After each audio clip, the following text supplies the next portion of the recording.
Hello guys, आज हम future indefinite tense पर चर्चा करेंगे। फ्यूचर इंडेफिनेट टेंस अर्थात अनिश्चित भविष्यकाल।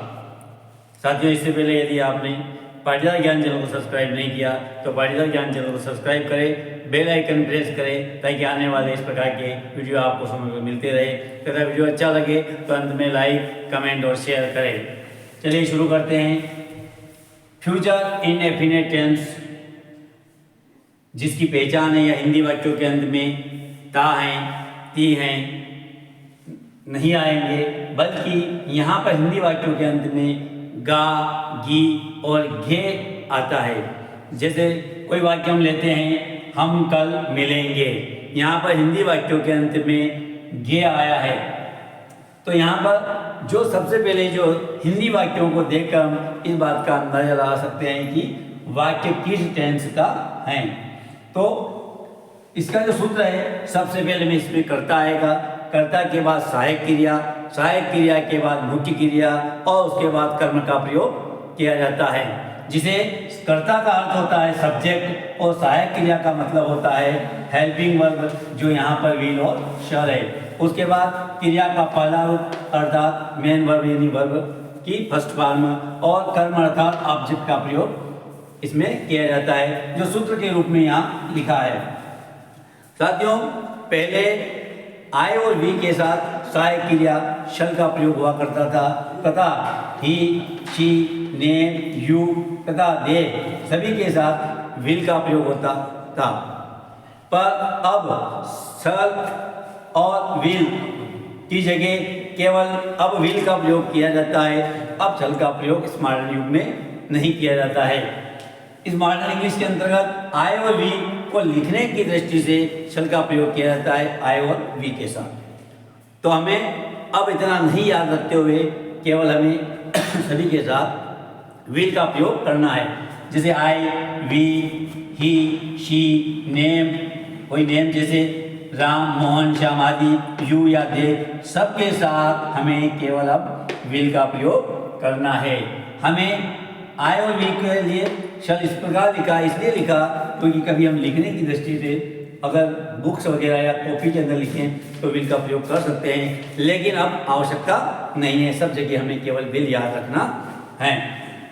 और बहुत ही फ्यूचर इंडेफिनेट जो टेंस है बहुत ही सरल टेंस है। जैसे हम कल मिलेंगे। अब इसमें आपको ये चीज़ जान रखना है, इसमें पहचान करना बहुत जरूरी होती है कि इसमें सबसे पहले हमें कर्ता लिखना अर्थात काम करने वाला यहाँ पर कौन है। यहाँ पे कल मिलेंगे, कल मिलने वाला व्यक्ति कौन है, कल कौन मिलेगा अर्थात हम मिलेंगे, इसलिए यहाँ पे कर्ता जो है आपका हम है। सहायक क्रिया हमें लगाना है, यहाँ नहीं रहती है, तो ऐसे मिलेंगे गा, गा, गा या गे, यानी अंत में गा, गी या गे में से कुछ भी आता है और वो वाक्य ये प्रतीत करते, इससे ये प्रतीत होता है कि काम अभी नहीं हुआ है, होगा। जैसे हम कल मिलेंगे, अभी मिले नहीं हैं, हम कल मिलेंगे। आज का मैच भारत जीतेगा, अभी मैच का फाइनल नहीं हुआ है, अभी भारत और अन्य किसी देश के अंदर मैच चल रहा है लेकिन अभी फाइनल नहीं हुआ है। आज जीत जाएगा लेकिन कब जीतेगा अभी फाइनल नहीं है। मैं इंदौर जाऊंगा, अभी तय नहीं है। ऐसे जो सेंटेंस होते हैं वो फ्यूचर इंडेफिनिट टेंस के अंतर्गत आते हैं। तो यहाँ पर हम पहचान कर रहे हैं हम कर्ता है। अब यहाँ पे आपको इस दो की जगह हमें बताया अभी कि केवल एक ही सहायक क्रिया का प्रयोग करना है और वह है विल। फ्यूचर इंडेफिनिट टेंस के अंतर्गत आपको दो सहायक क्रिया याद नहीं रखना है, केवल विल का प्रयोग हमें करना है। तो यहाँ पर सहायक क्रिया के रूप में हम विल लिखेंगे तथा क्रिया का पहला रूप ही लिखेंगे। इसमें सरल बात यह है कि फर्स्ट रूप लगभग सभी को याद रहता है और याद है, तो वर्ब का फर्स्ट फॉर्म लिखेंगे और ऑब्जेक्ट। तो यहाँ वर्ब क्या है, मिलना। वर्ब की फर्स्ट फॉर्म जो वो मिलना है, मिलेंगे यानी मीट मीट मिलना, तो यहाँ पर मीट मिलेगा। और कल के लिए तुम्हारा आएगा जो कि आपका कर्म है। हम मिलेंगे, कब मिलेंगे, कल मिलेंगे, ये हमारा कर्म है कि हम कल क्या करने वाले हैं, मिलने वाले हैं, यानी कल हम मिलेंगे, इसलिए कल ये आपका कर्म है।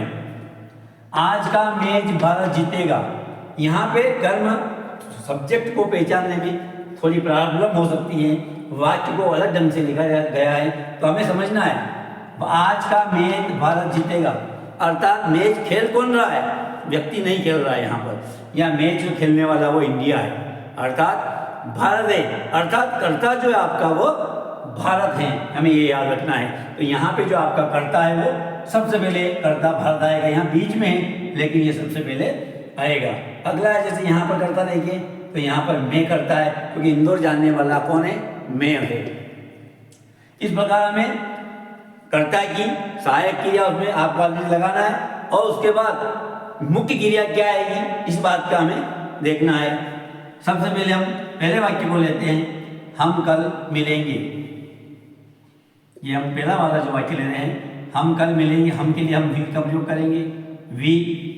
अब मिलने को क्या, उसके सहायक क्रिया आपको लगाना ही लगाना, विल, बिना सोचे समझे आपको एक ही सहायक क्रिया याद रखना आपको, विल, तो वी विल। अब मिलेंगे कि अब उल्टा चलेंगे, सहायक क्रिया तक आपको कर्ता सबसे पहले लिखना है, उसके बाद सहायक क्रिया लिखना है। मैं पूर्व सेंटेंस में भी आपको समझा चुका हूं कि सबसे पहले कर्ता, उसके बाद सहायक क्रिया, और उसके बाद वाक्य को उल्टा लेकर हम चलेंगे।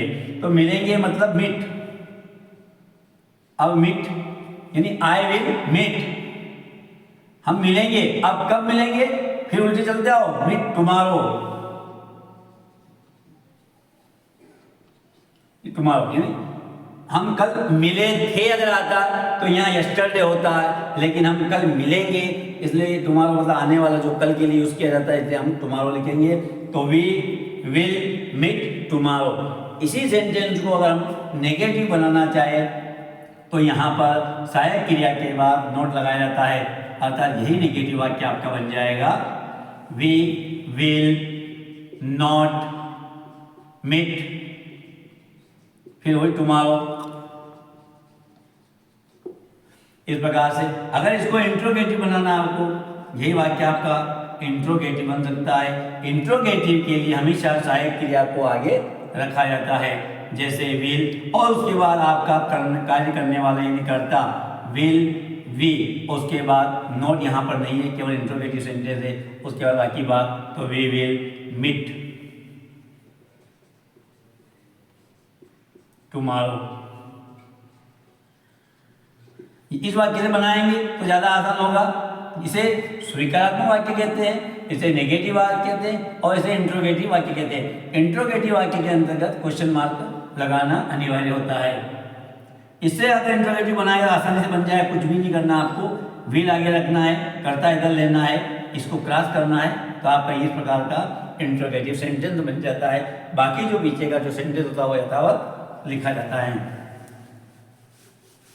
अब देखिए अगला सेंटेंस है अपना, आज का मैच भारत जीतेगा। हम दूसरे टेंस की तरफ से हम यहाँ लिखना चाहेंगे, आज का मैच भारत जीतेगा, यानी मैच जो खेल रहा है जो जीतेगा वो भारत होगा, अर्थात यहाँ काम करने वाला कर्ता जो आपका इंडिया है, हम लिखेंगे इंडिया, इंडिया।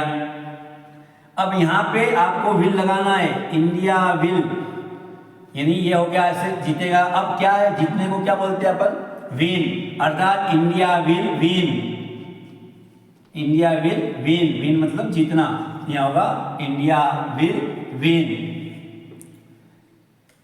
टुडे, आज का मैच, पूरा इधर से अलग करो, इंडिया विल, अब जीतेगा मतलब विन, भारत करता था जो आगे आ गया, इसका यहाँ संबंध नहीं था, इसका इधर से यहाँ होना था, जैसे भारत आज का मैच जीतेगा।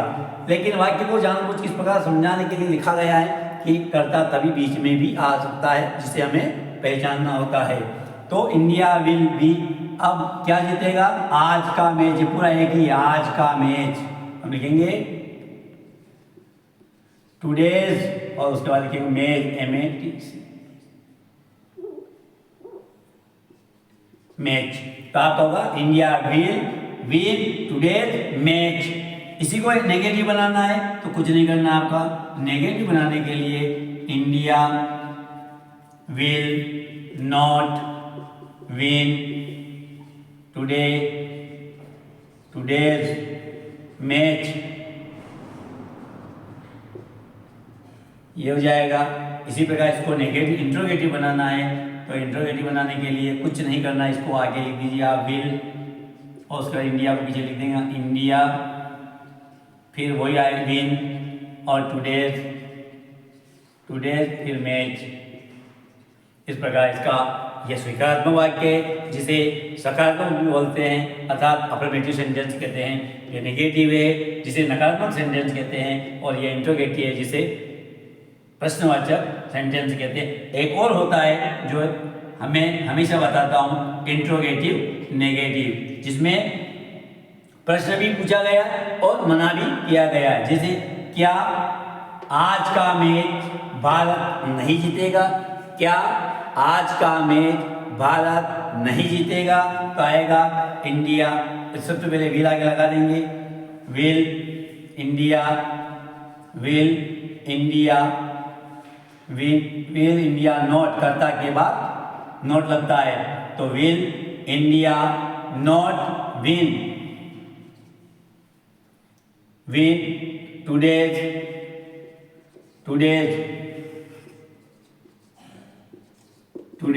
मैच। यह हो जाएगा आपका इंट्रोगेटिव नेगेटिव सेंटेंस। यहाँ पे अगर नेगेटिव तो यहाँ आएगा इंडिया विल नॉट, लेकिन इंट्रोगेटिव नेगेटिव में विल आगे आने के बाद कर्ता के बाद नोट लगाया जाता है, जबकि यहाँ पर केवल नेगेटिव में सहायक क्रिया के बाद नोट लगाया जाता है। और ये यदि आपने ये चारों सेंटेंस को किसी एक टेंस में अच्छी तरह समझ लिया है, तो बाहरी टेंस में नियम यथावत हैं नेगेटिव इंट्रोगेटिव और इंट्रोगेटिव नेगेटिव बनाने के लिए।